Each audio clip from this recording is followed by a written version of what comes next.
Hello, Abida नहीद एक नए मौजू के साथ आपके सामने हाजिर है। आज आप जानेंगे उन दो शहरों के मुतालिक जिन पर खुदा ने आसमान से आग और गंधक बरसाई और उन दोनों शहरों को बर्बाद कर दिया और उनके अंदर जितने इंसान और हैवान थे वो गंधक और आग से जल गए। उन शहरों के मुतालिक हज़रत इब्राहीम, जिसको खुदा प्यार करता था, जो खुदा का दोस्त कहलाता है, हज़रत इब्राहीम ने खुदा की हजूरी में दुआ भी की और खुदा से कहा भी, लेकिन उसके बावजूद वो दोनों शहर बर्बाद हो गए। क्या वजह थी कि हज़रत इब्राहीम की दुआ के बावजूद वो दोनों शहर बर्बाद हो गए? तो क्या आप सुनने के लिए तैयार हैं? तो फिर सुनिए। और खुदावंद ने कहा कि सदूम और अमूरा का शोर बढ़ गया और उनका जुर्म नहायत संगीन हो गया है, इसलिए मैं अब जाकर देखूंगा क्या उन्होंने सरासर वैसा ही किया है जैसा शोर मुझ तक पहुंचा है। नहीं तो मैं दरियाफ्त करूंगा। तब वो मर्द वहां से फिर कर सदूम की तरफ चले, लेकिन इब्राहीम खुदावंद के सामने ही खड़ा रहा और नजदीक जाकर उससे कहा, क्या तू नेक को बद के साथ हलाक करेगा? अगर 50 रास्तबाज आदमी उस शहर में हो, क्या वो भी सबके साथ हलाक होंगे? और उन 50 रास्तबाजों की खातिर अगर वो वहां हो तो क्या तू उस मकाम को छोड़ ना देगा? ऐसा ना करना, ये तुझसे बाइद है कि नेक को बद के साथ मार डाले और नेक जो है बद के बराबर हो जाए। ये तुझसे बाइद है। तू जो तमाम दुनिया का हाकिम है, क्या रास्ती से इंसाफ नहीं करेगा? और खुदावंद ने उसे कहा कि अगर मैं सदूम में शहर के अंदर 50 रास्तबाज पाऊं तो मैं उनकी खातिर तमाम मकाम को छोड़ दूंगा। और इब्राहीम ने जवाब देकर कहा, देख, मैंने अपने मालिक के सामने बोलना शुरू किया, अगरचे मैं खाक और राख हूं। शायद 50 रास्तबाजों से 5 कम हो। क्या 5 कम होने की वजह से तू तमाम शहर को नेस्त करेगा? और उसने कहा, अगर मैं वहां 45 पाऊं तो उसे नेस्त ना करूंगा। और फिर उसने उसे कहा, अगर वहां 40 पाए जाएं। उसने कहा, मैं उन 40 की खातिर भी उसे नेस्त ना करूंगा। फिर उसने कहा, आए खुदावंद, अगर मैं बोलूं तो खफा ना होना, शायद वहां 30 पाए जाएं। उसने जवाब में कहा, अगर मैं वहां 30 पाऊं तो मैं ये ना करूंगा। उसने कहा, मैंने अपने मालिक के सामने बोलने में गुस्ताखी की है, अगर वहां 20 पाए जाएं।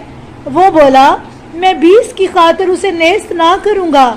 तब उसने कहा, खुदावंद, खफा ना होना, अगर मैं फकत एक दफा और अर्ज करूं कि अगर वहां 10 पाए जाएं।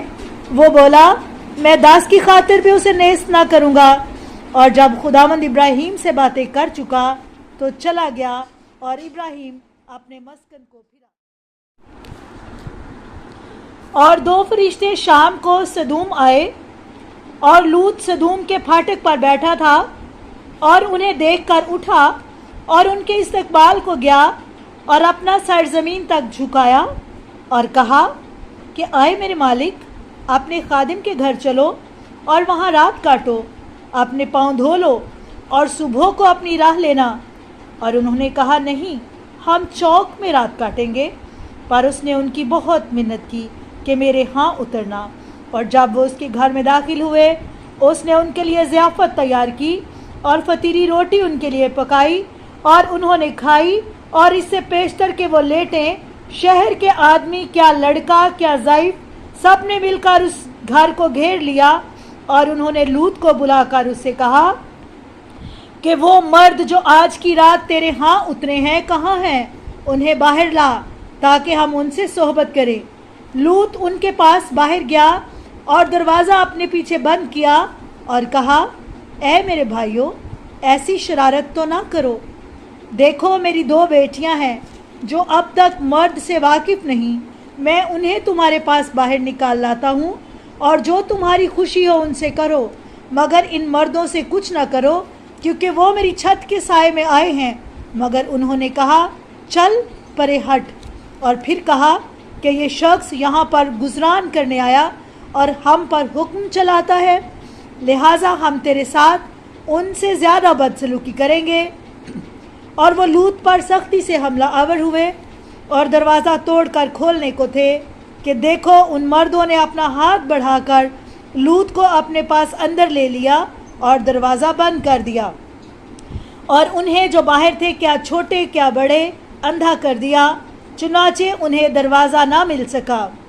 तब उन्होंने लूत से कहा, क्या यहाँ तेरा कोई और है? दामाद और बेटे और बेटियाँ और सब जो तेरे हैं, उन्हें इस शहर से बाहर ले चल, क्योंकि हम इस मकाम को फना करेंगे, क्योंकि उनका शोर खुदावंद के हजूर बुलंद हुआ, जिसने हमें इसके फना करने को भेजा है। तब लूत बाहर गया और अपने दामादों से जो उसकी बेटियां ब्याहने को थे बोला और उनसे कहा, उठो इस मकाम से निकलो, क्योंकि खुदावंद इस शहर को फना करेगा। लेकिन वो उनकी नज़र में हंसी करता हुआ मालूम हुआ। और जब सुबह हुई, फरिश्तों ने लूत से ताकीद करके कहा, उठ अपनी बीवी और अपनी दोनों बेटियों को जो यहाँ हैं ले, ऐसा ना हो कि तू भी इस शहर के कसूर के बायस हलाक हो जाए। और जब वो देर कर रहा था, उन्होंने उसका और उसकी बीवी का और उसकी दोनों बेटियों का हाथ पकड़ा, क्योंकि खुदावंद उस पर मेहरबान हुआ और उसे निकाल कर शहर के बाहर कर दिया। जब उसे निकाल कर शहर से बाहर पहुंचा दिया तो उसने कहा, अपनी जान बचा, पीछे मत देख और इस सारे मैदान में कहीं मत ठहर, पहाड़ों पर अपने आप को बचा, ता ना हो कि तू भी हलाक हो जाए। और लूत ने उनसे कहा, नहीं आए मेरे आका, क्योंकि तूने अपने खादिम पर करम की नज़र की और मुझ पर ऐसा बड़ा एहसान किया कि मेरी जान बचाई। मैं अब भाग कर पहाड़ की तरफ नहीं जा सकता, ता ना हो कि मुझ पर कोई मुसीबत आ पड़े और मैं मर जाऊं। देख ये शहर करीब है जिसमें मैं भाग कर जा सकता हूं, वो तो छोटा ही है, मुझे इसमें बचने दे, वो तो छोटा ही है, सो मेरी जान बच जाएगी।